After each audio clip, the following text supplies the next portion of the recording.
A while ago, I played a game on stream that stood out to me.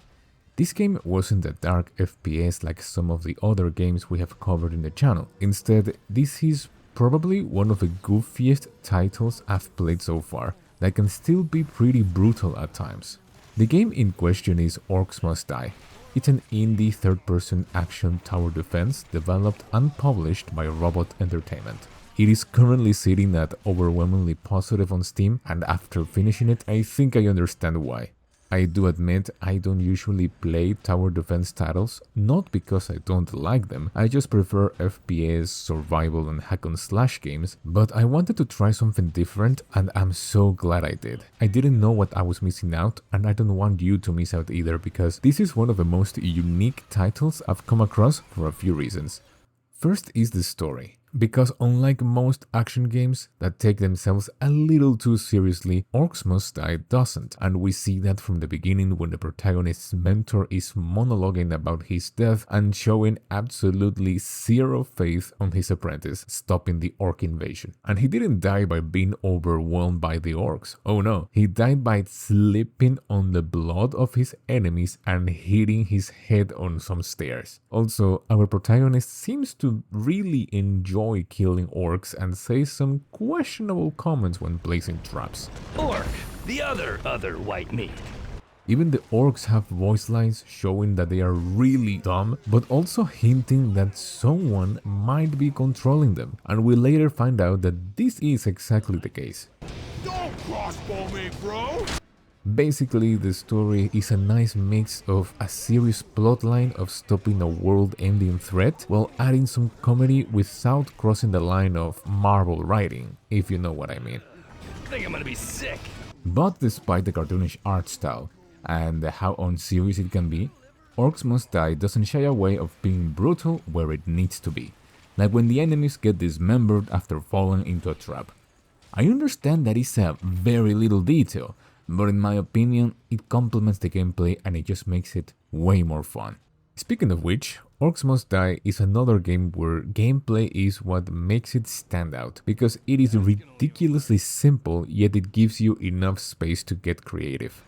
You see, the objective on each level is the same: stop the enemies from reaching the rifts. These rifts are portals that connect your world with that of the orcs, and to stop them you use a grimoire to summon traps, magical weapons and the guardians to help you set up your defenses. You also have an enchanted crossbow as your standard weapon. It has infinite ammo and a concussion blast to confuse enemies for a short duration.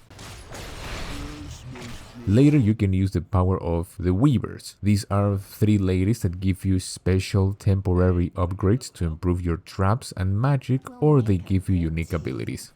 However, the upgrades and traps require coins. You get these by taking out enemies, and some of them even drop a little extra, as well as some healing potions. On the other hand, the weapons require mana, which refill over time. Also, at the end of each mission, you will get skulls based on your performance, and you can use them to permanently upgrade your traps. One thing to know is that you can't just put whatever traps you want and call it a day, because all stages are different and the enemies aren't always the same. This means that some traps work better than others, depending on the stage and the mobs that invade you, because despite the name of the game, you have many types of enemies. For example, some of the stages have either a lava or acid pit, so you can use a spring trap to launch orcs, gnolls and kobolds into them, but that will not work with an ogre unless you use a specific weaver upgrade. There are also flying enemies, so ground traps won't work on them, and you will have to place either ceiling traps or archers instead.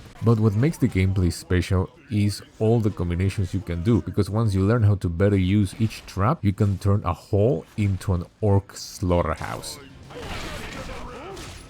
And this brings me to the next section, which is the defenses. As I mentioned, you have 3 types of defenses: the traps, the weapons and the guardians. The traps come in different shapes and sizes. Some can burn, impale and crush the invaders, and others can help you get more coins or replenish your mana.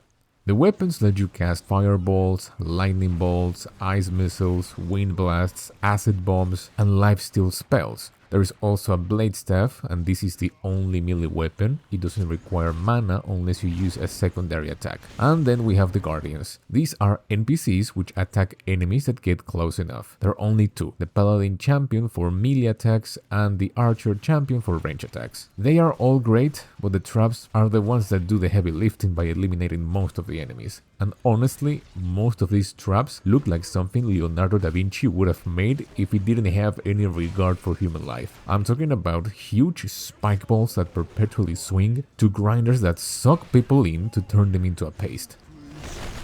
The magic weapons are also pretty cool and are the most versatile part of your arsenal because they have a normal and secondary attack for crowd control.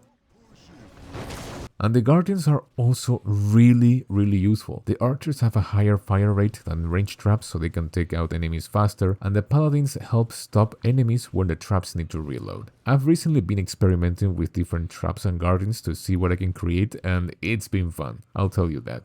Orc Must Die has certainly become one of my favorite games. I knew it was going to be good, but I had more fun than I was expecting. The only issue I had with it is that whenever I changed tabs on my PC, some key mechanics would stop working, and I had to redo the whole mission, but besides that, I didn't have any problems. I got Orc Must Die expecting a lot of chaotic fun, and I got exactly that.